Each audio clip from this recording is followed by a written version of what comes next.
Eyeballs நேயர்களுக்கு வணக்கம். நம்ம கடந்த பல எபிசோட்ஸா கிரகங்களே கோவில்களாய் அப்படின்ற தலைப்பின் கீழே தொடர்ந்து நிறைய வீடியோக்களை பார்த்துட்டு வரோம். அந்த வகையில இன்னைக்கு ஒரு அதிசயமான கோவில், நமக்கு நிறைய பேருக்கு தெரியாத ஒரு கோவில். ஆனா அந்த கோவிலோட அற்புதமும் அதிசயமும் அளவில்லாதது. அந்த கோவிலை பத்தி தான் இன்னைக்கு பார்க்க போறோம்.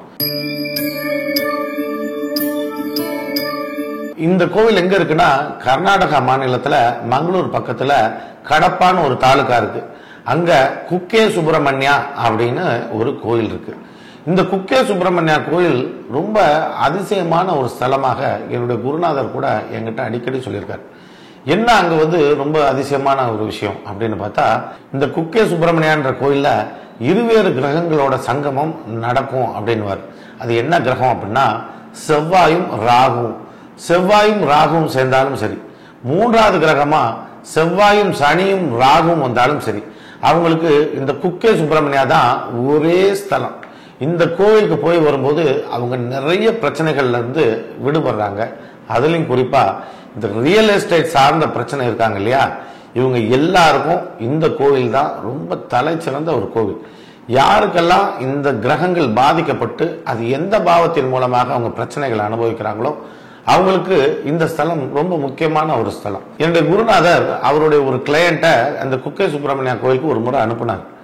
அந்த கோயிலுக்கு அவர் போயிட்டு இருக்காரு. போகும் பொழுது இவர் சொல்லியிருக்கிறாரு, அந்த கோயிலுக்கு போகும்போது வேற எந்த கோயிலுக்கும் போயிட்டு போகக்கூடாது, அப்படி போனேன் அப்படின்னா அந்த கோயில் உனக்கு ரிவர்ஸ்ல வேலை செய்யும், ஜாகிரதை அப்படின்னாரு. இவர் இது போகும்போது அதை மறந்துட்டு இவங்க ஒரு வேன்ல போயிருக்கிறாங்க. வேன்ல ஒரு 10 பேருக்கு மேல ஒரு கூட்டமா தான் ஏறி போயிருக்கிறாங்க. போற வழியில ஏதோ ஒரு கோயில்ல தான் நிறுத்தி டிஃபன் சாப்பிட்றோமே அப்படின்ட்டு உள்ள போய் தரிசனம் எல்லாம் பார்த்துட்டு வந்துட்டு எல்லா வேலையும் பண்ணிட்டு இங்க இருந்து போகும்போது அந்த வண்டி பஞ்சர் ஆகி போயிட்டு நடு ரோட்ல நிக்குது. அந்த இடத்துல ஆள் நடமாட்டமே இல்லை. இவங்க உதவி கேட்கணும்னா கூட அங்க அரை மணி நேரம் 1 மணி நேரம் காத்திருந்தா கூட ஆள் அந்த பக்கம் வரல. அப்படி ஒரு ரோட்ல போய் மாட்டிக்கிட்டாங்க. இப்போ உங்கள்கிட்ட உதவி செய்யறதுக்கு ஆள் இல்லை. அந்த டிரைவர் எப்படியோ அரும்பாடுபட்டு அந்த பஞ்சருக்கு உண்டான விஷயத்தெல்லாம் சரி பண்ணிட்டு போகும்பொழுது திரும்பவும் அவங்களுக்கு பல தடங்கல்கள் வந்திருக்கு. திரும்ப எங்கேயோ ஒரு இடத்துல போலீஸ் பிடிச்சி அதுக்கு ஏதோ ஃபைன் போட்டாங்க. அப்புறம் வேற ஏதோ சிக்கல்கள்லாம் ரொம்ப திணறி போயிட்டாங்க. என்னடா இந்த கோயில் போகும்போது இவ்வளவு தடங்கள் இருக்கு அப்படின்னும் போது அப்பதான் அவருக்கு ஞாபகம் வந்திருக்கு, வேற கோயிலுக்கு எதுவும் போகக்கூடாது, இந்த கோயில் போகும்போது நேரா அந்த கோயில் தான் போகணும்னு சொன்னாரு. ஆனா நம்ம இதெல்லாம் பண்ணிட்டோமே, ஒருவேளை அதுதான் அந்த தடங்களா இருக்குதா அப்படின்னு தெரியாம இவர் அந்த கோயிலுக்கும் போயிட்டாங்க. தரிசனம் பண்ணியிருக்காங்க. தரிசனம் பண்ணிட்டு திரும்பி வரும் பொழுது என்ன ஆயிடுச்சுன்னா, வண்டி போயிட்டு இருக்கும்போது எதிரில் ஒரு மிகப்பெரிய பாம்பு ஒன்று போயிருக்குது. அந்த பாம்பை இந்த வண்டி ஏத்திருச்சு. இவங்களுக்கு ரொம்ப ஒரு மாதிரி மனக்கவலையாகி போச்சு. ஏன்னா இவங்க போன ஸ்தலத்துல முருகன் பாம்போட தான் இருப்பார்.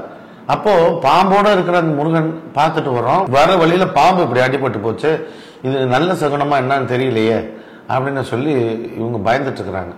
பயந்துட்டு அப்புறம் என் குருநாதர்கிட்ட சொல்லும்போது அவர் சொன்னாரு, இல்லை உங்களுக்கு செவ்வாய் ராகு சேர்ந்ததால தான் பிரச்சனை.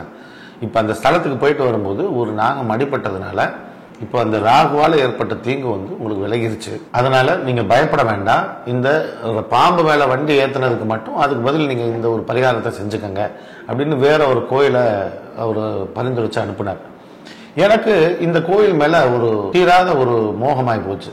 என்ன இந்த கோயிலை பத்தி இவர் சொல்றாரு, இப்படி போகும்போது இவ்வளவு ஒரு தடங்களை ஏற்படுத்துற அளவுக்கு அவ்வளவு கண்கூடா ஒரு பிரச்சனையை சரி செய்யுது, போகும்போதே இந்த மாதிரி சம்பவங்கள்லாம் நடக்குது, அவ்வளவு சக்தி வாய்ந்த கோயிலா அப்படின்னு சொல்லி ஒரு சில காரணங்களுக்காக ஒரு சிலரை அந்த கோயிலுக்கு அனுப்பிவிட்டேன். இப்ப அந்த கோயில் போய் வந்தவங்க எல்லாரும் என்கிட்ட சொல்றாங்க, சார் இப்ப அந்த கோயில் கொஞ்சம் கமர்ஷியல் ஆகி போச்சு சார், எதுக்கு எடுத்தாலும் பணம்ங்கிறான், நம்ம லெஃப்ட்ல போனாலும் பணம், ரைட்ல போனாலும் பணம் சார், ரொம்ப அது சாமி கும்பிட்ட ஒரு திருப்தியே இல்லை சார் அப்படின்னா. ஆனா ஒரு ஸ்தலம் உருவாயிடுச்சு அப்படின்னா இந்த காசு கேட்கறது மற்ற விஷயங்கள்லாம் எல்லா இடத்துலையும் உண்டானது தான்.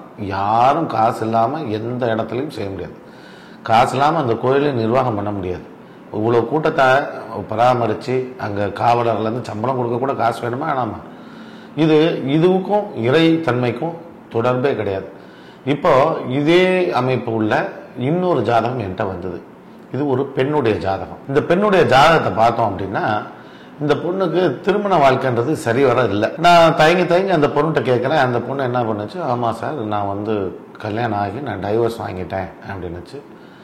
சரி மறுமணத்துக்கு வந்திருக்கீங்களாமா அப்படின்னா, இல்லை சார் நான் மறுமணம் ஒன்று செஞ்சேன், பட் மறுமணம் பண்ண பிறகு என்னுடைய முதல் கணவன் என்ன தப்பு செஞ்சானோ அதே தப்பை தான் இவனும் செய்கிறான், அதனால இவனையும் ஏற்றுக்க மனம் இல்லாமல் இவனையும் நான் டைவர்ஸ் பண்ணிட்டேன் சார், நான் பிரிஞ்சுட்டேன் அப்படின்னாங்க. இப்போ அவங்களுக்கு என்ன கேட்குறாங்கன்னா, மூன்றாவதா ஒரு திருமணம் நாம் செய்து கொள்ளலாமா அப்படின்னு சொல்லி கேட்குறாங்க.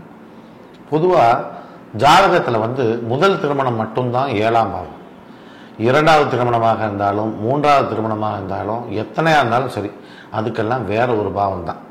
அந்த பாவம் பாதிக்கப்பட்டிருந்தது அப்படின்னா நீங்கள் 2 இல்லை 3 அல்ல, எத்தனை திருமணம் செய்தாலும் கிட்டத்தட்ட இதே போல ஒரு வாழ்க்கை தான் அமையும். இந்த பொண்ணுடைய ஜாதகத்தில் அந்த நான் குறிப்பிட்ட அந்த பாவத்தை சேர்ந்த இடத்துல தான் செவ்வாயும் ராகுவும், அதை சனி பார்வையில் வர நிற்குது.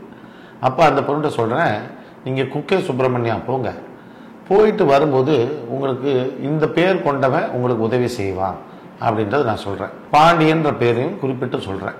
இந்த பாண்டியன் அல்லது இந்த பேர் உள்ள ஆள் உங்களுக்கு சேருவான், நீங்கள் அல்லது அவங்கள சந்திப்பீங்க, நீங்கள் பாருங்கள். அப்படி பார்த்துட்டதாக இருந்தால் இந்த மூன்றாவது திருமணம் செய்கிறதுக்கு முன்னாடி சில காரியங்கள் நீங்கள் செய்யணும். என்ன அப்படின்னா, இப்படி பேர் உள்ள நபரை நீங்கள் சந்திச்சிட்ட பிறகு உங்களுக்கு அனுமதி கிடைச்சதாக அர்த்தம். அடுத்து கும்பகோணம் அருகில் உள்ள ஒரு கோயிலை சொல்லி இதை தொடர்ச்சியாக அங்கேயும் போய் செஞ்சிட்டிங்க அப்படின்னா மூன்றாவது திருமணம் உங்களுக்கு பிரச்சனை இல்லாமல் இருக்கும் அப்படின்றத அவங்களுக்கு தெரியப்படுத்துகிறேன். இப்போ இவங்க இந்த கோயிலுக்கு போகிறாங்க, தரிசனம் பண்ணுறாங்க. தரிசனம் பண்ணிட்டு ரிட்டர்ன் ஆகும்போது இங்கே ஏதோ ஒரு ஊரில் அந்த இவங்களுக்கு ஓட்டிட்டு போன அந்த டிரைவர் இடம் மாறுறார். அவருக்கு ஏதோ ஒரு எமர்ஜென்சி. அப்போ அவங்க சொந்தக்காரர் ஒருத்தவங்களை சொல்லி நீங்கள் மேடத்தை கொண்டு போய் அவங்க ஊரில் விட்டுருங்க அப்படின்னு சொல்லி அவரை டிரைவராக மாற்றிடுறாரு. அந்த டிரைவர் ஓட்டிகிட்டு போகிறாரு. அந்த டிரைவரோட பேர் பாண்டியன். இந்த அம்மா அங்கே காரை விட்டு இறங்கும் போது தான், அண்ணன் அவங்க பேர் என்னான்னு கேட்டால் அவர் பேர் பாண்டியன்னு சொல்லியிருக்கிறார். ரொம்ப இந்த அம்மாவுக்கு மகிழ்ச்சி. உடனே இது தொடர்ச்சியாக நான் சொன்ன பரிகாரத்தையும் அவங்க போய் செஞ்சுட்டாங்க. இது ரொம்ப அதிசயமான ஒரு விஷயத்தை எப்படி ஏற்படுத்துச்சு.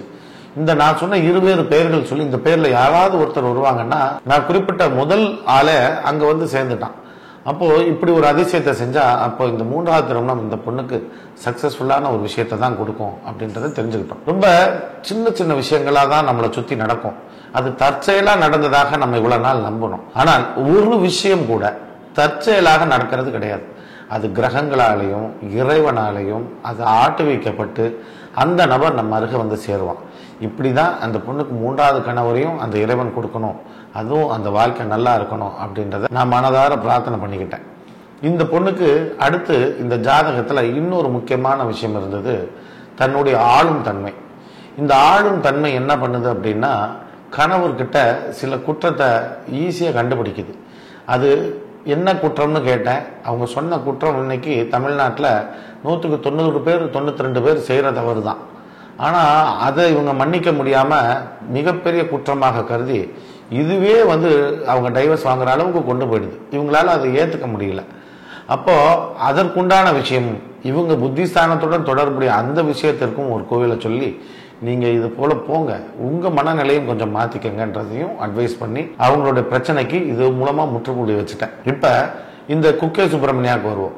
இந்த குக்கே சுப்பிரமணியா கோயிலுக்கு இப்படி ஒரு அதிசயமான விஷயங்கள் நடந்துட்டு இருக்குது அப்படின்னா கூட இந்த கோயிலில் போய் ஃபெயிலியர் ஆன நபர்களும் இருக்காங்க. யார் அப்படின்னா, ஒரு சாதாரண நபர் தான். அவருக்கு ஊரில் விவசாயம் பண்ணுறாரு. சின்ன சின்ன அளவில் அந்த ஊருக்காரங்களுக்கு வட்டி கொடுத்துட்டு இருக்கிறாரு. இவருக்கும் இது போல ஒரு அமைப்பு இருக்கு. இவருக்கு குக்கே சுப்பிரமணியா போக முடியுமா சார்னு கேட்குறேன். கண்டிப்பாக போயிடுவாங்க அப்படின்னு சொல்லிட்டு இவர் கிளம்பி போயிருக்கிறார். இவர் போயிட்டு அங்கேருந்து வரும் பொழுது இவர் போன வாகனம் சின்ன ஆக்சிடென்ட் ஆகி இவருக்கு கரெக்டாக தலையில் அடிபட்டது. பெரிய அடி இல்லை, சாதாரண அடி தான், தலையில் அடிபட்டது. இப்போ அவர் என்கிட்ட கேட்குறாரு, சார் இந்த மாதிரியான ஒரு சூழ்நிலை, நான் போயிட்டு வரும் பொழுது எனக்கு அடிபட்டுருச்சு, இதனால இந்த கோயிலுக்கும் இந்த அடிபட்ட சம்பவத்துக்கு ஏதாவது சம்பந்தமா சார் அப்படின்னா, இப்போ மீண்டும் அவருடைய ஜாதகத்தை போட்டு பார்த்தேன். அந்த ஒரு கேள்வி கேட்ட நேரத்துக்கு உண்டான பிரசன்னமும் போட்டு பார்த்தேன். அந்த நேரத்தில் ஒரு விஷயம் காமிச்சது, சார் நீங்கள் போன இடத்துல அசைவம் ஏதாவது சாப்பிட்டீங்களா அப்படின்னோடனே அவர் சொன்னார், அன்னைக்கு காலையில் சாமி தரிசனம் முடிச்சிட்டேன் சார், மத்தியானம் பஸ் ஏறுறதுக்கு முன்னாடி ஒரு பிரியாணி சாப்பிட்டுட்டே இருந்தேன் சார். நான் ரொம்ப சந்தோஷம் சார். இது ஒரு காரணத்துக்காக ஒரு காரியத்துக்காக நம்ம போகிறோம்னா அந்த கிரகம் அந்த கோயிலில் அவ்வளோ வலுவாக இருக்கும். நீங்கள் இது சம்பந்தம் இல்லாத இன்னொரு காரியத்தை செய்கிறீங்கன்னா அதுக்கு ஒரு கிரகம் இருக்கும். இந்த 2 கிரகமும் ஒன்று சேரும்போது அது சில பிரச்சனைகளையும் கொண்டு வரும். உங்கள் ஜாதகத்தில் அது விபத்தாக இருக்குது. அதுவும் சூரியன் சம்மந்தப்பட்டதுனால உங்களுக்கு தலையிலேயே அடிபட்டது இருக்குது, வேறு ஒன்றும் கிடையாது. நீங்கள் இது போல் எந்த கோயிலுக்கு போகும்போதும் இந்த மாதிரி தவிர இனிமேல் செய்யாதீங்கன்றதை சொன்னேன். இப்போ குக்கே சுப்பிரமணியா மட்டும் இல்லை, எந்த கோயில் போகும்போதும் பரிகாரமாக போகும்பொழுது அந்த விஷயத்தை மட்டும் செஞ்சுட்டு வந்தாலே நீங்கள் சக்ஸஸ்ஃபுல்லாக நீங்கள் நினச்ச காரியத்தை சாதிக்கிறத நீங்களே உணரலாம். இது போல் நிறைய கோயில்களும் நிறைய அதிசயங்களும் நம்ம ஊரில் இருக்குது. அடுத்தடுத்த நிகழ்ச்சியில் ஒன்று ஒன்றா சொல்கிறேன். அது வரைக்கும் நன்றி, வணக்கம்.